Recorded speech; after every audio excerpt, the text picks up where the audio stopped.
As we head to the end of the year, we want to set some New Year's resolutions to optimize our retirement savings. Today, we are diving into everything you need to know about 401ks.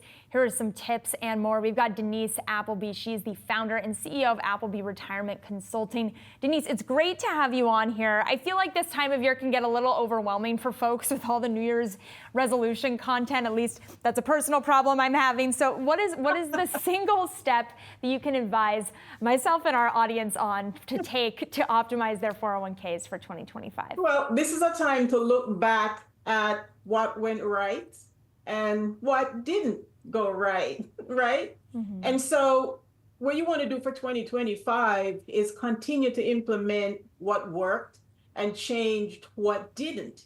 I'm finding that a lot of individuals did not maximize their 401k contributions as much as they could have, and now they're having regrets.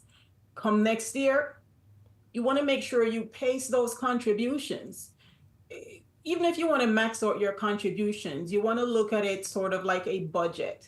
As you create your budget for the month, as you create your budget for the year, include your 401k contribution. Yeah, I know I started out with maximizing contributions because many people want to do that, but you also have to think about affordability. Mm-hmm. Because here's what I'm seeing too.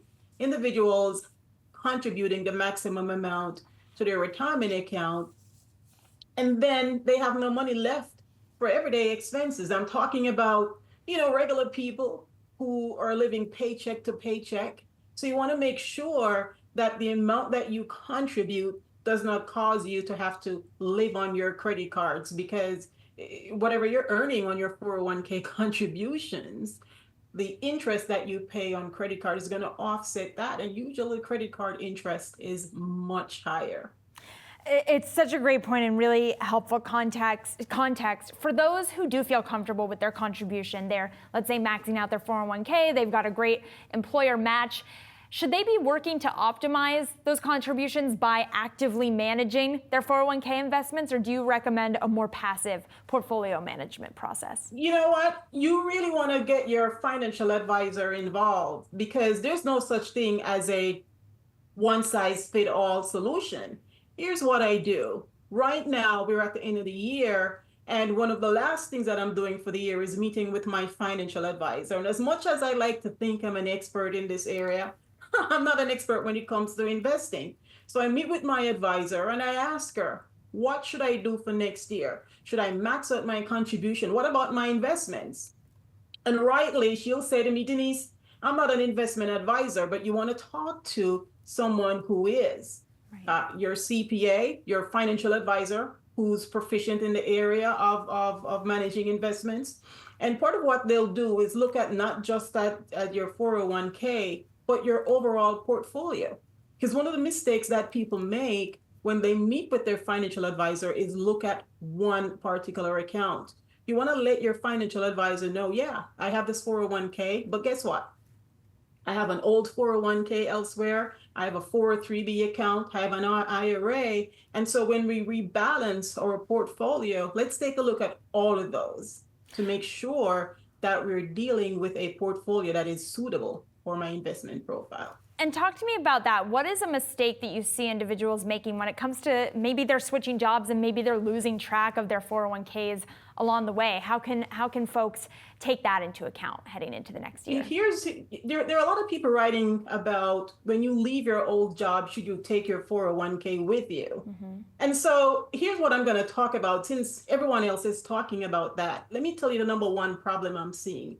Right now, I'm dealing with a spouse beneficiary who inherited $5 million from her husband. She didn't touch it. She was waiting to talk to her financial advisor, but the mistake she made was to wait too long. Then she gets a check in the mail for $5 million saying, our sympathies on the death of your husband. Here is your inherited 401k balance. And guess what? You can't roll it over. And of course, she's shocked because she's thinking, I know I've read that spouse beneficiaries have all these options available. But the problem was, under the 401k plan, they gave her 5 years to fully distribute the account. And if she didn't do anything, then at the end of the 5-year period, the entire amount becomes what is referred to as a required minimum distribution.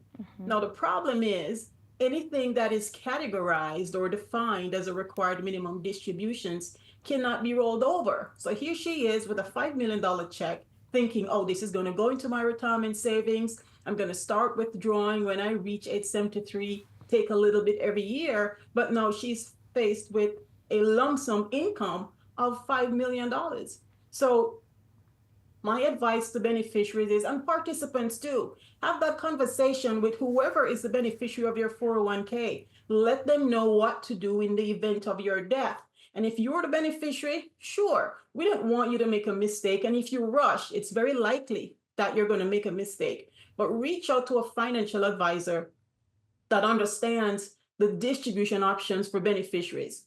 Can you roll it over to a beneficiary IRA? And how soon can you roll it over? Because if that plan says you got to get out of there within 90 days, after 90 days, you're going to get a check in your hand and there's nothing you can do other than include it in income. Right. It's a great example, Denise, too, of just how if your finances are a bit more complicated, maybe you do choose to seek out that financial advisor piece. Denise, thanks so much for your advice today. Really appreciate it. Thanks for having me on. Much appreciated.